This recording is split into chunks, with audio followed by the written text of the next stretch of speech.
स्वागत है आपका खबरों के सफर में। आगामी लोकसभा चुनाव से पहले विपक्षी एकता की कवायद में जुटे बिहार के मुख्यमंत्री नीतीश कुमार की सियासी ताकत देखने का वक्त नजदीक आ गया है। पटना में 23 जून को देश भर के प्रमुख विपक्षी दलों का महाजुटान होने जा रहा है। इसी कड़ी में मीटिंग के लंबे समय से तैयारी की जा रही थी और खुद नीतीश कुमार ने विपक्ष के बड़े नेताओं के पास जाकर मुलाकातें की और एकजुट होने का दम भरा है। वहीं बैठक में 15 दल शामिल होंगे और 5 राज्यों के मुख्यमंत्रियों की सहभागिता होगी। इससे पहले संसद के उद्घाटन कार्यक्रमों में 21 दलों ने बॉयकॉट का ऐलान किया था। वहीं अब विपक्ष की बैठक से बीआरएस, बसपा, बीजेडी, वाईएसआर और कांग्रेस, शिहद, सुभाषपा, बीजद और एएमआईएम, जेडीएस, लोजपा, टीडीपी के दूरी बनाए रखे जाने के संकेत हैं। लोकसभा चुनाव 2024 से पहले इस मीटिंग के बड़े सियासी मायने निकाले जा रहे हैं। नीतीश कुमार उन सभी समान विचारधारा वाले विपक्षी दलों को एक साथ लाने की योजना बना रहे हैं जो कांग्रेस के एक साथ खड़े नहीं होना चाहते। इस बैठक की अध्यक्षता नीतीश कुमार करेंगे। वहीं विपक्ष की बैठक में 5 राज्यों के सीएम शामिल होंगे। एनसीपी प्रमुख शरद पवार ने एक बयान में कहा कि वे 23 जून को पटना में बीजेपी विरोधी बैठक में शामिल होंगे। बैठक में आने के लिए नीतीश कुमार का फोन आया था। देश के प्रमुख विपक्षी नेताओं को आमंत्रित किया गया है। राष्ट्रीय मुद्दे पर एक साथ काम करने की जरूरत है।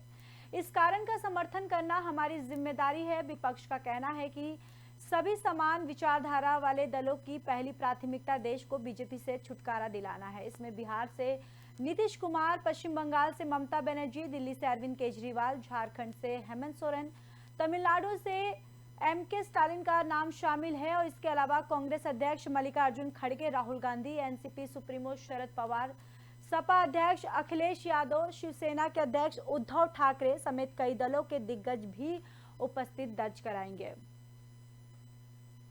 तो बताते चले कि 23 जून को पटना में विपक्षी दल इकट्ठा हो रहा है। कई नेता इसमें बैठक में शामिल होंगे। वहीं कई पार्टियों ने इस बैठक से दूरी भी बनाई है। साथ ही साथ आपको बताते चले कि 2024 से पहले इस मीटिंग के बड़े सियासी मायने भी निकाले जा रहे हैं। दरअसल नीतीश कुमार उन सभी समान विचारधारा वाले विपक्षी दलों को एक साथ लाने की योजना बना रहे हैं जो कांग्रेस के साथ खड़े नहीं होना चाहती है और इस बैठक की अध्यक्षता नीतीश कुमार करेंगे। वहीं विपक्ष की बैठक में 5 राज्यों के सीएम शामिल होंगे।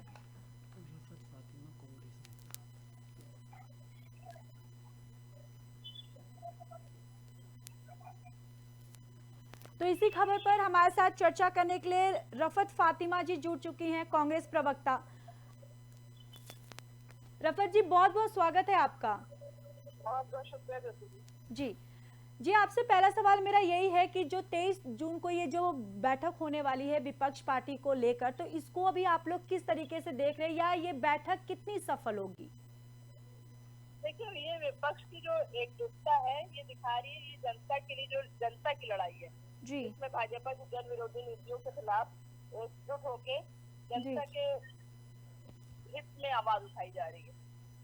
जी, तो पूरी तरीके से जाहिर है जब जनता के लिए कोई आवाज उठाई जाती है तो वो सफल ही होती है हमेशा। जब आप अपने लिए कोई अपनी खुद की जो पर्सनल वो अपॉर्चुनिटीज देखते हैं जहाँ पे आप सिर्फ अपना सिर्फ सोचते हैं, वहां पे वो चीजें कभी सफल नहीं होती है। जी रफत जी, वही देखा जाए जिस तरीके से तेजस्वी यादव ने ये कहा है कि उनके पापा ने, जो लालू यादव ने, एक वक्त था कि उन्होंने आडवाणी के रथ को रोका था और वही वो अब दावा दे रहे हैं कि 2024 में वो नरेंद्र मोदी के रथ को ये विपक्षी पार्टियां रोकेंगी।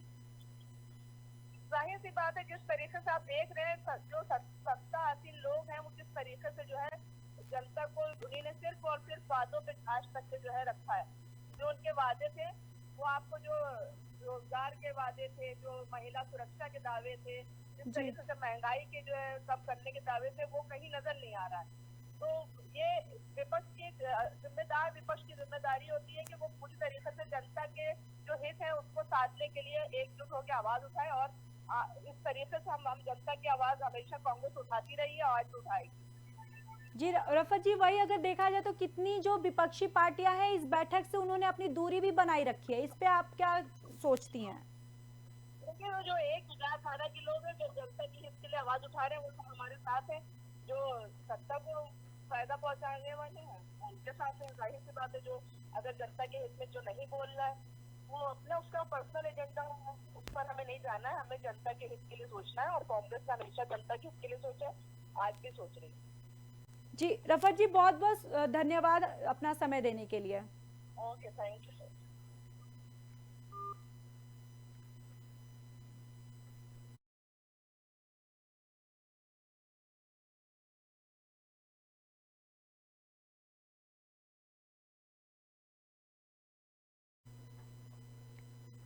तो वहीं महाराष्ट्र के धुले जिले में अवैध रूप से बनाए गए टीपू सुल्तान के स्मारक पर बुलडोजर चला दिया गया है। भाजपाइयों में शिकायत की थी और ऑल इंडिया मजलिस ए इत्तेहादुल मुस्लिम के स्थानीय विधायक फारूक अनवर शाह ने धुले के चौक में टीपू सुल्तान के अवैध रूप से स्मारक बनाया था। शिकायत के बाद स्मारक को हटवा दिया गया था। वहीं जानकारी के मुताबिक धुले में 100 फीट रोड के ठीक बीचों बीच AIMIM के विधायक फारूक अनवर शाह ने टीपू सुल्तान का स्मारक बनवाया था।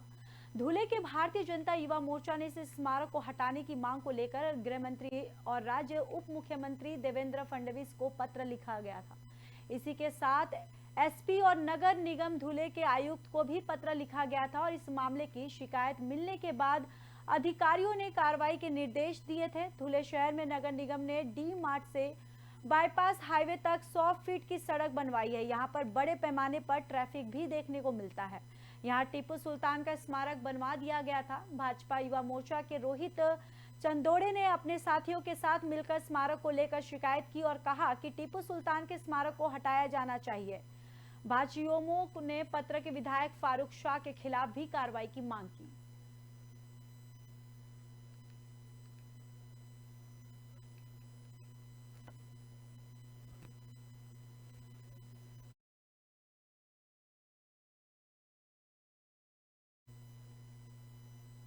औरंगजेब और गोडसे के नाम पर शुरू हुई सियासत में केंद्रीय मंत्री गिरिराज सिंह भी कूद पड़े हैं। जहां उन्होंने छत्तीसगढ़ में विवादित बयान दिया, वहीं गिरिराज सिंह ने कहा है कि अगर गोडसे महात्मा गांधी का हत्यारा है तो वह भारत का सपूत भी है, वह इसी भारत में पैदा हुए हैं। बताते चले कि केंद्रीय मंत्री का यह बयान AIMIM प्रमुख असदुद्दीन ओवैसी की गोडसे को लेकर की गई टिप्पणी के बाद आया है। और बता दें कि सबसे पहले महाराष्ट्र के मुख्यमंत्री देवेंद्र फडणवीस ने औरंगजेब का लेकर टिप्पणी की थी, जिस पर ओवैसी ने अपनी प्रतिक्रिया दी थी। महाराष्ट्र के उप मुख्यमंत्री देवेंद्र फडणवीस ने औरंगजेब को लेकर एक बयान भी दिया था। उन्होंने राज्य में हुई हिंसा का जिक्र करते हुए कहा था कि यहाँ औरंगजेब की औलादों ने जन्म ले लिया है। और क्या कुछ कहा, आइए सुनाते हैं। ये फोटो नहीं रखना। महाराष्ट्र के होम मिनिस्टर देवेंद्र फडणवीस बोले ये औरंगजेब की औलाद। अच्छा, आपको पूरे मालूम कौन किसकी औलाद है? आपको मालूम? मेरे को नहीं मालूम था, इतने एक्सपर्ट है आप। तो फिर ये गोडसे की औलाद कौन है बोलो हमको? ये आपटे की औलाद कौन है हमको बोलो? देखिए, महाराष्ट्र में अचानक कुछ जिलों में औरंगजेब की औलादें पैदा हुई है, जो औरंगजेब का फोटो दिखाते हैं, औरंगजेब का स्टेटस रखते हैं, और इसके कारण एक दुर्भावना समाज में पैदा हो रही है और इसके कारण एक तनाव भी निर्माण हो रहा है। सवाल ये उठता है कि अचानक इतने औरंगजेब के औलादें कहां से पैदा हुई, इसके पीछे कौन है, इसका असली मालिक कौन है, ये भी हम ढूंढ के निकालेंगे। कौन जानबूझकर महाराष्ट्र में कानून व्यवस्था खराब हो और महाराष्ट्र का नाम खराब हो, ये करने की कोशिश कर रहा है, ये भी हम ढूंढ के निकालेंगे। लेकिन मेरा इतना ही निवेदन है, परिस्थिति पूरी नियंत्रण में है, कहीं पर भी अभी अनियंत्रित इस प्रकार की व्यवस्था नहीं है, अव्यवस्था भी नहीं है। लेकिन मेरे सबसे निवेदन है, कोई भी कानून को हाथ में न ले। गांधी के हत्यारा हैं तो गोडसे भारत के सपूत भी हैं, वहीं भारत में ही पैदा लिया है। औरंगजेब और बाबर की तरह आक्रांता नहीं है, और जिसको बाबर का औलाद कहलाने में खुशी महसूस होता है, वो कम से कम भारत माता का सही सपूत। जिले में बीजेपी के प्रदेश अध्यक्ष भूपेंद्र चौधरी का ये आगमन हुआ, जहां पर पहली बार प्रदेश अध्यक्ष के आगमन पर जिले के बीजेपी के वरिष्ठ नेताओं और कार्यकर्ताओं ने प्रदेश अध्यक्ष भूपेंद्र चौधरी का जोरदार स्वागत किया। वहीं मुख्यालय के लोहिया कला भवन में आयोजित प्रबुद्ध सम्मेलन में प्रदेश अध्यक्ष भूपेंद्र चौधरी समेत राज्यसभा सांसद कृष्णलाल पवार, एमएलसी सुभाष यदुवंश, क्षेत्रीय अध्यक्ष सदानंद राय, जिले के सांसद जगदम्बिका पाल, सदर विधायक श्याम धनी भी शामिल रहे हैं। आपको बताते चले कि प्रबुद्ध जन शामिल हुआ और इस दौरान प्रदेश अध्यक्ष ने कार्यकर्ताओं को पार्टी के प्रति सेवा भाव को लेकर निर्देश दिए और खुद का उदाहरण भी दिया है। जीवन में कभी कोई चुनाव नहीं जीते, लेकिन फिर भी पार्टी ने उन्हें कार्यकर्ताओं के रूप में उन्हें बढ़ चढ़कर सम्मान किया है।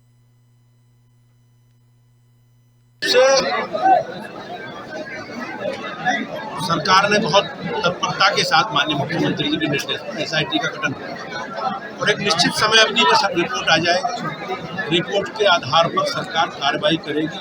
संजीव जीवा उत्तर प्रदेश के बड़े अपराधी हैं, उनके बहुत लोगों से हो सकता है दुश्मनी हो, कोई और कारण हो, तो सरकार सारे कारणों की, सारी परिस्थितियों की जांच कराकर सुल्तानपुर में चयनित हुई स्वास्थ्य कार्यकर्तियों को नियुक्ति पत्र वितरित किया गया। इस दौरान सांसद मेनका गांधी सहित तमाम विधायकों की मौजूदगी में कार्यक्रम का आयोजन किया गया। वहीं वृहद स्तर पर प्रदेश में हुई स्वास्थ्य कर्मियों की नियुक्ति पर सांसद मेनका गांधी ने सीएम योगी का आभार व्यक्त किया है। दरअसल नगर के राम नरेश त्रिपाठी सभागार में स्वास्थ्य कार्यकर्तियों के नियुक्ति पत्र कार्यक्रम का आयोजन किया गया। इस दौरान सांसद मेनका गांधी, विधायक सुल्तानपुर विनोद सिंह, सदर विधायक राज प्रसाद उपाध्याय सहित तमाम जनप्रतिनिधि और आला अधिकारी मौजूद रहे। इससे पहले लखनऊ से चिकित्सा और स्वास्थ्य मंत्री ब्रिजेश पाठक के कार्यक्रम का लाइव प्रसारण भी किया गया। गौरतलब है कि सुल्तानपुर में 150 स्वास्थ्य कार्यकर्तियों की नियुक्ति हुई है, जिसमें 60 स्वास्थ्य कार्यकर्तियों को लखनऊ में और बाकी बचे लोगों को यहाँ सांसद मेनका गांधी सहित तमाम जनप्रतिनिधियों और आला अधिकारियों ने नियुक्ति पत्र वितरित किया है। देखिए, एएनएम जो है वो एक साधारण नौकरी नहीं है। इन सचमुच इन एएनएमओ को, नर्सेज को भगवान ही चुनते हैं। सब लोग ऐसे काम नहीं कर सकते हैं और मैं सोचती हूँ कि उनको भगवान ने एक मौका दिया है अपने लिए पुण्य कमाने का। तो अगर सच्चाई से करे काम और मेहनत से करें तो पूरा देश तो उनके पर निर्भर है। कल मेरी स्वास्थ्य खराब हो जाएगी तो मुझे भी उनकी बहुत ज़रूरत पड़ेगी। स्वास्थ्य सबसे महत्वपूर्ण चीज़ होती है। ये बड़े स्तर पर जो नियुक्ति हुई है, क्या आपको क्या लगता है कि कितना सुधार होगा अस्पतालों में? बहुत सुधार होगा, बहुत सुधार होगा। हमें नर्सेज की बहुत कमी होती है और हम धन्यवाद देते हैं क्या बोलते हैं योगी जी को कि इन्होंने इतने सारे नियुक्तियाँ करी हैं। वहीं अगली खबर शिवपुरी से है, जहां पर अपने पति से परेशान पत्नी ने एसपी को शिकायत दी है। दरअसल पत्नी ने कहा है कि पति उसे बार बार चरित्रहीन महिला जिले के बर्दवास थाने अंतर्गत से है, जहां पर उसे आरोप है कि मेरा पति पिछले 5 साल से मुझे परेशान कर रहा था, मुझे चरित्रहीन बता रहा था, कई बार मारपीट भी करता था और मैं चुप रही। एक बार तो मुझे जिंदा जलाने के भी प्रयास किए गए, जिसमें मेरा पैर भी जल गया। मेरी कोई मदद नहीं कर रहा, इसलिए आज मैं शिवपुर एसपी ऑफिस आई हूं और शायद मेरी कोई मदद कर दे। मध्य प्रदेश में महिला को सशक्त बनाने का आसान से अथक प्रयास भी किया जा रहा है। बिंदेश मड़वा से। ससुराल कहाँ पे? मड़वासा में। मायका? चंदौरिया। आज एसपी साहब के पास आए हो, क्या समस्या लेके आए हो? सर मेरा पति मारपीट करता है, अच्छे से नहीं रखता है, हर छोटी छोटी बातों को लेके मारता है, पैसा मांगता है मुझसे। किस बात को लेके मारपीट करता है? लालचन लगाता है मेरे ऊपर। किस तरह के? मतलब हर किसी के नाम लेकर किसी इससे बात करती है, इसको मतलब लगाता है किसी। कब से शादी को कितने साल हो गए? शादी को 6 साल हो गई। 1 साल तक ठीक रखी और 5 साल से परेशान कर रहा है मुझे। 5 साल से परेशान? हाँ। इससे पहले आपने शिकायत की थी? शिकायत की थी मैंने पर कि सारे एक बार, फिर भी मैंने बंद करवा दिया, फिर भी दोबारा से भी काम ऐसे हो रहा है। तो जो आप पे लांछन लगा रहा है वो मतलब किसके साथ लगा रहा है? गांव के युवक के साथ? गांव के रिश्तेदार कोई भी हो, हर किसी के साथ लगा देता है। देवरिया जनपद के तरकुलवा थाना क्षेत्र के परसाखाड़ गांव में छात्र से छेड़छाड़ करने का मामला सामने आया है। दरअसल दबंगों ने लाठी डंडों से मारपीट कर महिला समेत 3 को लहूलुहान कर दिया। उसमें भी मन नहीं भरा तो उनकी नाक काट ली गई है। वहीं पुलिस सूचना के बाद भी मौके पर नहीं पहुंची। पुलिस आरोपियों के खिलाफ कोई कार्रवाई नहीं कर रही है। सभी पीड़ितों का इलाज जिला अस्पताल में चल रहा है। बताया जा रहा है कि पुरानी रंजिश को लेकर लोगों में विवाद हुआ। विवाद इतना बढ़ गया कि घर में घुसकर दबंगों ने महिलाओं को बुरी तरह से पीटा। पीड़ित का यह भी कहना है कि सूचना देने के बाद अभी तक पुलिस मौके पर नहीं पहुंची है। वहीं ग्रामीणों के सहयोग से हम लोगों को जिला अस्पताल में लाया गया, जहां घायल जिंदगी और मौत से जूझ रहा है। पुलिस का यह भी कहना है कि तहरीर मिलते ही कार्रवाई की जाएगी और ये घटना 7 जून 2023 की बताई जा रही है। क्या हुआ? रात को मेरे साथ उल्टा सीधा हरकत किए। सुबह हम अपने पापा से बताएं तो वो लोग घर में डूब गया, सब किसी को मारे हैं। मेरा सर फट गया, पापा का भी बहुत सर फट गया और उनका नाक काट दिए हैं। और अब मेरे पड़ोसी हैं। कौन कौन काटे? क्या नाम? विशाल, सुमित और अमित।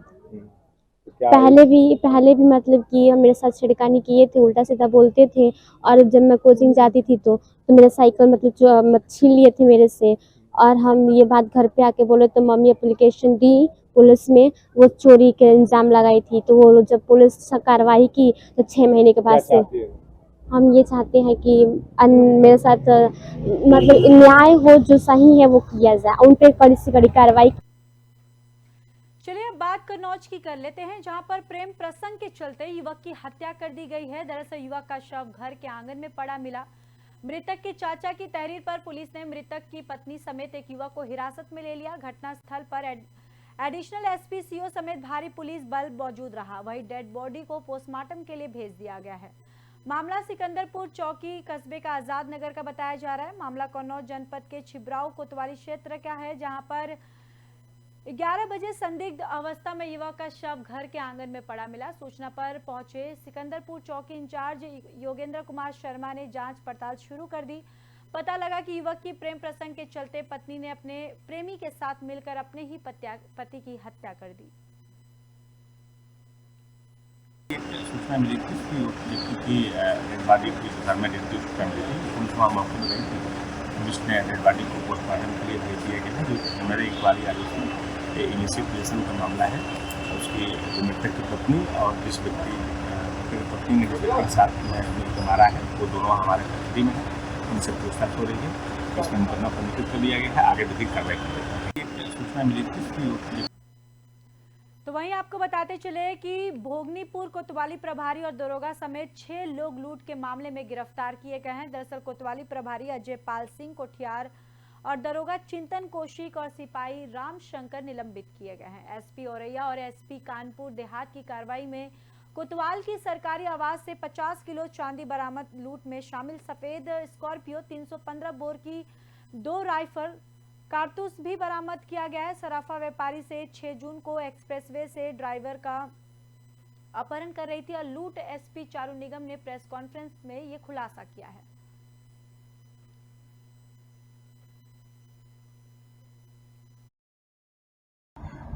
ये बुधवार की सुबह इस तरह का एक इंसिडेंट औरैया में जानकारी में आया था, जहां कुछ व्यापारी एक्सप्रेसवे के माध्यम से बांदा से चलकर आगरा जा रहे थे और इनसे वहां पर कुछ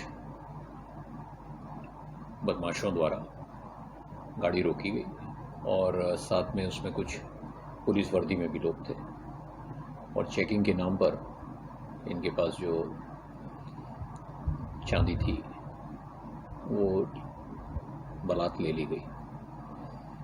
इसके बाद एसपी ने जैसी जानकारी में तत्काल एक मुकदमा पंजीकृत किया और अलग अलग तरह की टीम्स बनाई गई जो हर प्रकार का इलेक्ट्रॉनिक और फिजिकल एविडेंस को कलेक्ट कर रही है। रहने वाला है जमीलुद्दीन, रफत खान और राकेश, ये सारे हमीरपुर ये मौदहा के रहने वाले हैं, जहाँ से ये पूरी घटना इन लोगों ने प्लान की थी और वहाँ पे लोग इकट्ठे हुए और आज सुबह इन लोगों ने प्लान बनाया कि इन्होंने चांदी भोगनीपुर में कानपुर देहात में रखी थी, वहाँ जाकर इस चांदी का बंटवारा करेंगे, क्योंकि चांदी जो है टुकड़ों टुकड़ों में थी, तो आपस में इनका बंटवारा किस तरह से होना था वो प्लान था। जब इन लोगों को सिखलाए तरीके से टीम्स लगाई, एसओजी की टीम लगाई, थाने की भी 2 टीम्स लगाई। इनको रोका गया, फिर दौड़ाने लगे, पर इनको सकुशल रोककर इनसे पूछताछ की गई तो काफ़ी गंभीर तथ्य प्रकाश में आए। इन्होंने बताया कि चांदी प्रभारी निरीक्षक के पास है और चांदी थाने पर रखी गई है। तो जब इस तथ्य पर टीम रवाना की गई सिखाए हुए तरीके से, तो प्रभारी निरीक्षक के लोकेशन देखा गया तो ये रवाना शुदा थे। इनके बारे में यही पता था कि इन्होंने एक दरोगा को और एक हेड कांस्टेबल को इस टीम के साथ भेजा था। ये बुधवार की सुबह इस तरह का एक इंसिडेंट हो रही। पलवल में होडल के गांव मिथरौल में पूर्व मंत्री करण सिंह दलाल के ड्राइवर राजविंद्र की हत्या के आरोपी पुष्पेंद्र और होडल सीआईए पुलिस के बीच चमोली वन में हुई मुठभेड़, जिसमें आरोपी पुष्पेंद्र ने पुलिस पर चलाई सीधी गोली। आपको बताते चले कि बाल पुलिसकर्मी इस पूरे हमले में बचे हैं।